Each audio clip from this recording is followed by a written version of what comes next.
The New York City mayoral election has seen over 2.2 million voters cast their ballots, marking the highest turnout since 1969. The city's Board of Elections celebrated this milestone at 8:45 p.m. The first batch of results was released just after 9 p.m., tallying early voting and mail-in ballots. These are expected to account for at least one-third of the total votes, slightly over 830,000 ballots. Mamdani leads with 51.5% of the vote, 422,716 votes, compared to Cuomo's 39.6%, 325,497 votes. Decision Desk HQ called the New York mayoral race just 3 minutes after polls closed. Zohran Mamdani has been declared the winner of the New York City mayoral election. With only half the votes counted, Andrew Cuomo trails Mamdani at 41.5% to 49.5%. Mickey Sherrill, D., will become New Jersey's next governor. Mamdani's ideology. 1. He has strong anti-Semitic tendencies.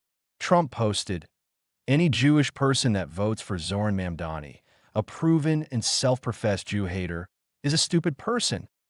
https://x.com/erikelda/status/1985728809362923991. 2. Mamdani has repeatedly expressed support for Palestine in public statements and X posts, including opposition to Israel's military actions in Gaza, describing the Israel-Hamas war as genocide. He has called for a ceasefire, raised funds for Palestinian aid organizations, and criticized U.S. funding for Israel. He has publicly fundraised for UNRWA, United Nations Relief and Works Agency for Palestine refugees, an organization with close ties to Hamas. He has never explicitly condemned Hamas's massacre atrocities and, in interviews, refused to call for Hamas to disarm or relinquish control of Gaza, which has been widely seen as indirect support or failure to condemn terrorism. He also received campaign funds from CARE, Council on American Islamic Relations, an organization accused by some sources of links to Hamas, though CARE denies these allegations. 3. Mamdani once posed for a photo with Siraj Wahhaj, the imam of a New York mosque, who was listed as an unindicted co-conspirator in the 1993 World Trade Center bombing. 4. Mamdani has claimed that billionaires should not exist. This is outright advocacy for killing the rich to aid the poor. He did not vote along Democratic Party lines for himself, but along the Working Families Party, i.e. Communist Party, lines, a fact that tells all moderate Democrats everything they need to know. Mamdani is not a Democrat at all. He is a thoroughgoing communist. Economic consequences of Mamdani's election. 1. Tax base erosion and worsening budget deficits. Mamdani proposes a 2% surcharge on those earning over $1 million annually, expected to generate $4 billion yearly, and raising the corporate tax rate to 11.5%, the highest in the U.S., expected to generate $5 billion. This could accelerate the exodus of the wealthy.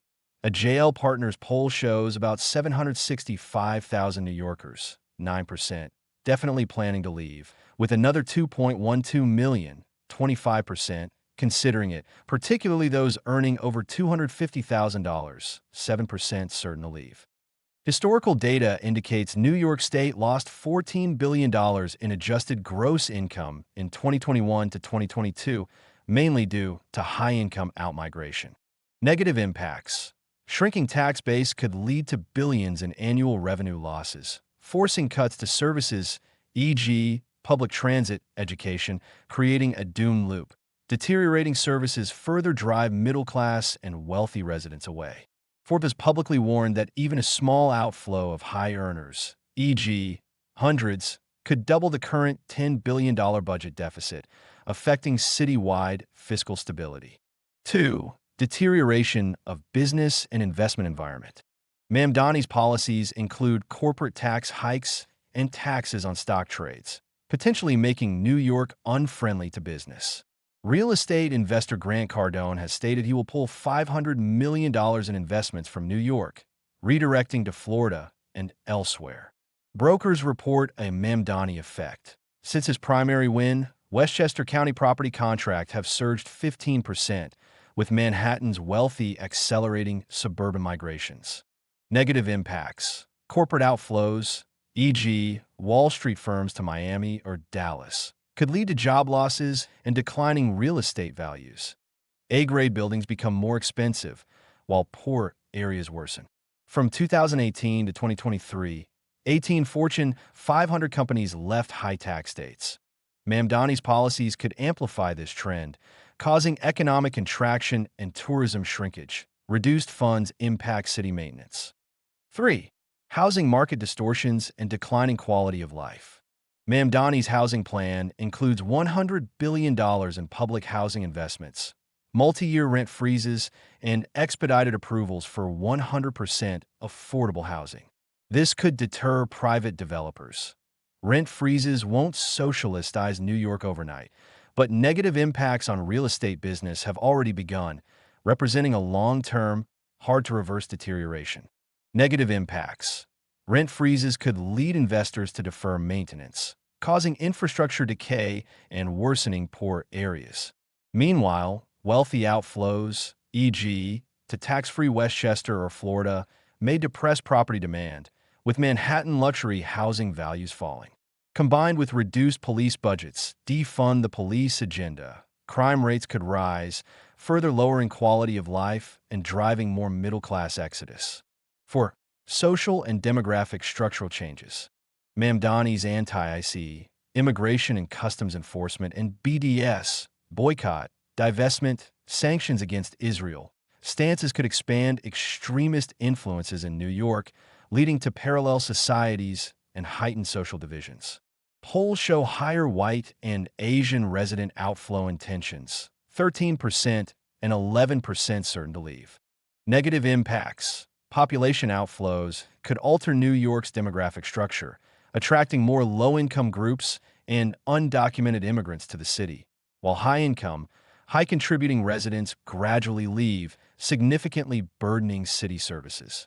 Everyone wants to eat from the communal pot without working, ultimately making the city poorer. Political background. 1.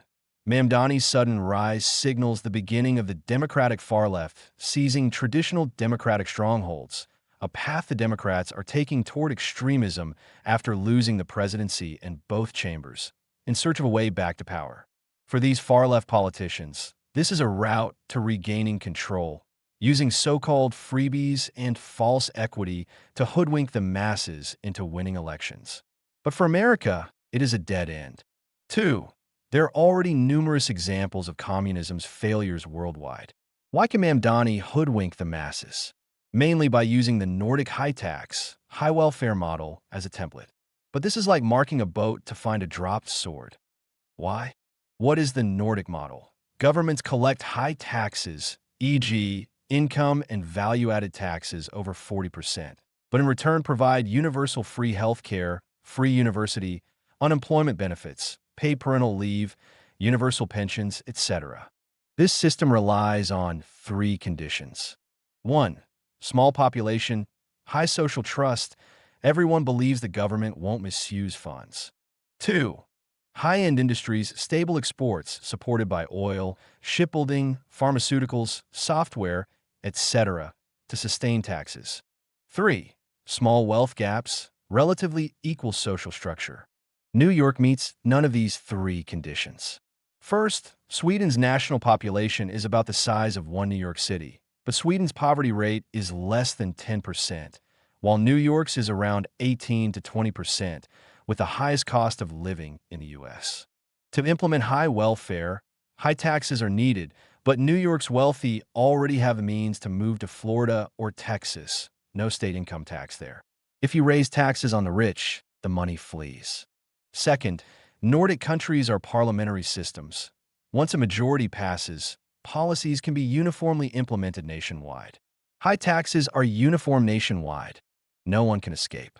But the U.S. is federal with checks and balances. Welfare systems require state legislatures and Congress to approve, considering each state's taxes and budgets. The result? City government says, I want to increase welfare and need money. State says, no money, figure out yourselves. Federal says, not my jurisdiction, and provides no funds. The outcome is only to shear the sheep of New York's wealthy. But America is so vast. If one place doesn't keep you, another will. It will be foolish enough to stay and get fleeced. For example, if New York massively expands free high welfare, poor people from across the U.S. might flock to New York, instantly overloading the welfare system. But the Nordics don't have this issue because international migration has high barriers. Third, Nordic countries have ethnic and cultural unity. With a strong social contract culture, everyone feels paying taxes is right, and the government provides in return. This is a collectivist cultural tradition, educated from childhood to contribute to society, premised on a single ethnic composition and cultural atmosphere. New York's population structure is too complex, wealth gaps too large, cultures extremely diverse, with large numbers of undocumented immigrants, low-income earners, and homeless, many just wanting gains without labor, lacking the qualities for positive interactions between taxpayers and government, and without this cultural atmosphere.